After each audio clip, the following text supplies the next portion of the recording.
Olá pessoal, sejam muito bem-vindos ao canal Geriatria com Miola. Aqui nós aprimoramos o conhecimento de vocês sobre as demências para que vocês tenham mais paciência e confiança para cuidar dos pacientes de vocês. Meu nome é Vinícius Miola, eu sou médico geriatra e hoje a gente vai falar um pouco sobre a memantina, essa droga tão conhecida e tão vista por vocês nas prescrições dos pacientes com demência. Antes disso, não se esqueçam de se inscrever aqui no canal, comentar os vídeos e compartilhar com aquelas pessoas que vocês conhecem. Lembrem também de seguir a gente lá no Instagram, @geriatriacomiola, e no TikTok, @geriatriacomiola, para receber sempre os nossos conteúdos, beleza? Então hoje a gente vai falar um pouco sobre a memantina, tá? Essa é um remédio que a gente utiliza muito na doença de Alzheimer. Então a memantina, ela é um antagonista do receptor NMDA, que é da N-metildeaspartase, que é um receptor que bloqueia o neurotransmissor glutamato no cérebro, tá? Então esse seria o papel dessa droga. E então o que ela faz, né? Esse neurotransmissor glutamato, geralmente no nosso cérebro, ele é um neurotransmissor excitatório, né? Então que ele nos ajuda, né, em momentos que a gente precisa ficar mais ativo, mais agitado. A ideia da droga da memantina é justamente nesse momento, num momento em que o paciente tem mais agitação, mais agressividade, a gente bloquear esse receptor e com isso tentar melhorar um pouco o comportamento do meu paciente. Por isso que a memantina é uma medicação aprovada para o início da fase moderada da doença, especialmente a doença de Alzheimer, tá? Então a indicação correta da memantina é na fase moderada da doença de Alzheimer. Isso é muito importante porque a gente vê com certa frequência, às vezes, pacientes em início, de tratamento, recém-diagnosticados, ainda na fase leve, recebendo muitas vezes a memantina como primeira droga, Isso não está correto. O ideal é sempre a gente iniciar com os anticolinesteráticos na fase leve, certo? Que a gente já tem vídeo sobre anticolinesterático aqui no canal. E a partir do momento em que o paciente evolui para a fase moderada, aí sim, na fase moderada, a gente iniciar a memantina. Por que desse raciocínio? Porque justamente na fase moderada em que o paciente começa a ter mais agitação e mais agressividade, Na fase leve, ele ainda está mais tranquilo, Ele ainda tem mais sintomas da própria demência, No caso do Alzheimer, do esquecimento. E ele ainda não tem tanta agitação, agressividade, Ele fica um pouco mais apático, ele tem menos vontade de fazer as coisas, mas ele não fica agitado e agressivo. A agitação e a agressividade, elas realmente começam a aparecer mais no início da fase moderada da doença, que é quando o comprometimento de memória ele se acentua um pouco, e aí o paciente acaba tendo mais desses sintomas assim, de realmente ficar mais agitado. E aí a memantina entra como uma forma de tentar diminuir esses sintomas, certo? Então essa é a primeira ressalva que eu gostaria de fazer sobre a droga, que ela geralmente está indicada na fase moderada da doença. Colocá-la na fase leve, eu não concordo tanto, mas não estaria errado desde que ela venha após o anticolinesterásico, Então o ideal seria que o anticolinesterásico fosse prescrito antes, seja a galantamina, rivastigmina ou a donepezila, e após isso eu colocasse a memantina. Mas eu, Vinícius, gosto mesmo de introduzir ela só realmente na fase moderada da doença, quando realmente esses sintomas começam a dar mais trabalho, tá bom?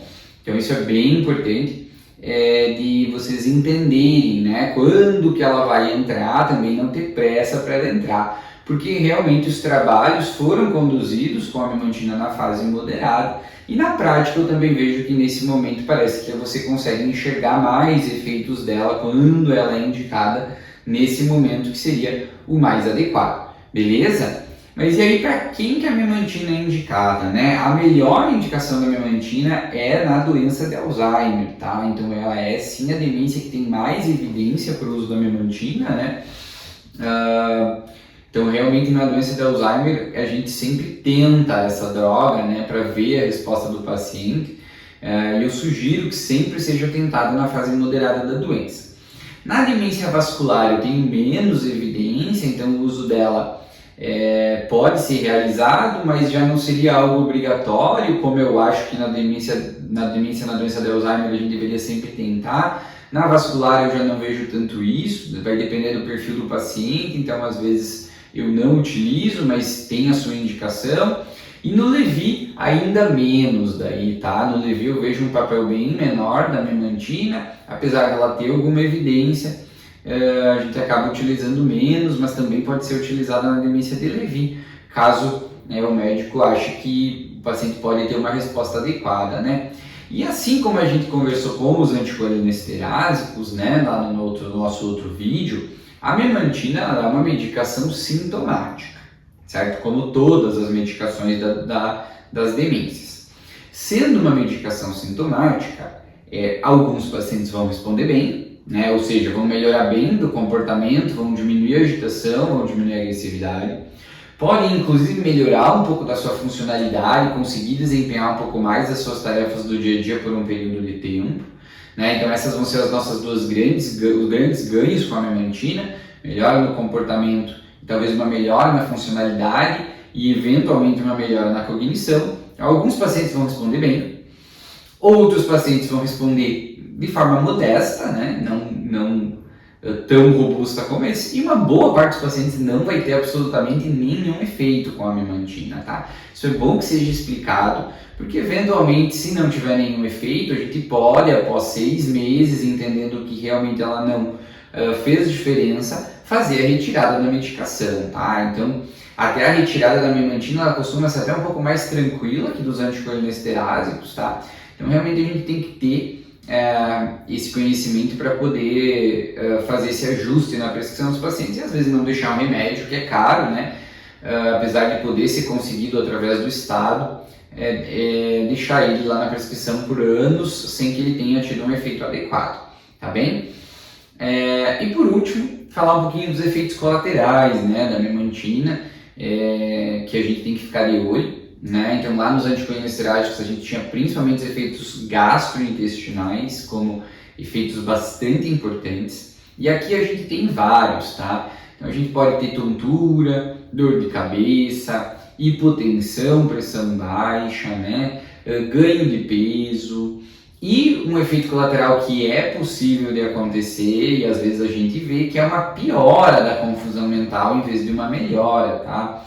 Então, como o perfil dos pacientes com demência é muito diverso, eventualmente a gente pode sim ter uma piora desses sintomas comportamentais em vez de uma melhora. Isso faz parte do jogo de quem trabalha com esses pacientes no dia a dia, sabe que a gente tem que entender que isso eventualmente acontece. Com a memantina, é uma droga que pode causar isso, assim como os anticolinesteráticos também podem, mas bem menos comum.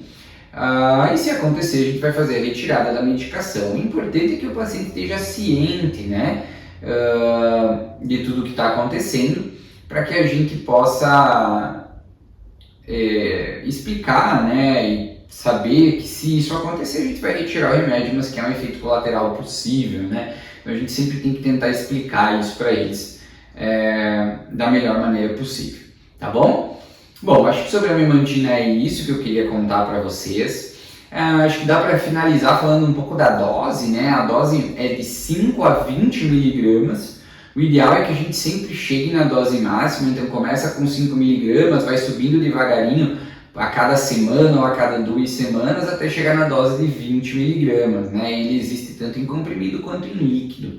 Então é uma medicação que é fácil da gente utilizar. Beleza? Não se esqueçam, né, de, se gostaram desse vídeo, se inscrever aqui no nosso canal para receber as notificações, curtir, compartilhar, comentar e compartilhar com alguém que vocês acham que se beneficie desse conteúdo. E nos seguir nas nossas outras plataformas, @geriatria com Miola no Instagram e também no TikTok. Valeu? Então tá, um abraço e até mais.